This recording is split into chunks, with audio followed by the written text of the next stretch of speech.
James was a hardworking young man, but no matter how hard he tried, success always seemed out of reach. Every business he started ended in failure.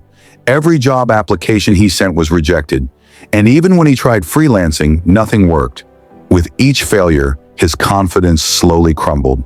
People around him had no sympathy. Some said, "Not everyone is meant for success. Just get a simple job and accept your fate." Others laughed. "Some people are just born unlucky, and James is one of them."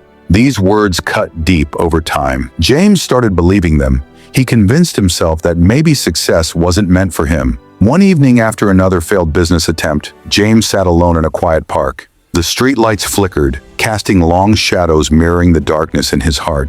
He stared at the ground, lost in his thoughts. "Maybe I should just stop trying.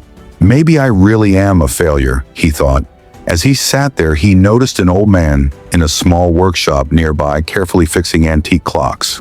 The man worked with such patience and focus that James couldn't help but watch. After a while, curiosity got the best of him. He walked over and asked, "Sir, why do you spend so much time fixing these old broken clocks?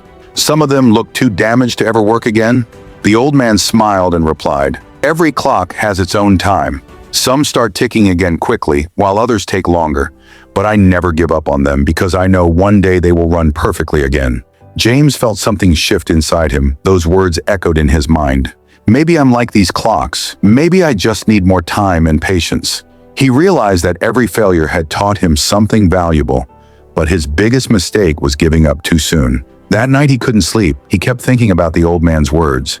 Then a new thought came to him. What if he tried again, but this time with patience and determination? The next morning, James woke up with a fresh mindset.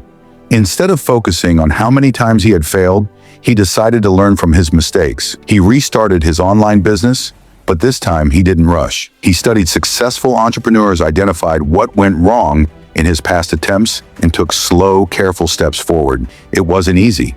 There were still days when things didn't go as planned. There were still losses, disappointments, and moments of self-doubt. But this time he didn't quit. He reminded himself of the old man's words. Every clock has its time. Months passed. His business, which had once been a failure, started making small profits. He reinvested carefully, learned new skills, and built strong relationships with his customers. Slowly but surely, his efforts bore fruit. A year later, James had a stable income. The same people who once mocked him now admired him. James finally understood. Failure isn't the end unless you allow it to be. Success isn't about never falling. It's about getting up every time you do. If you keep trying, one day you will reach where you were meant to be.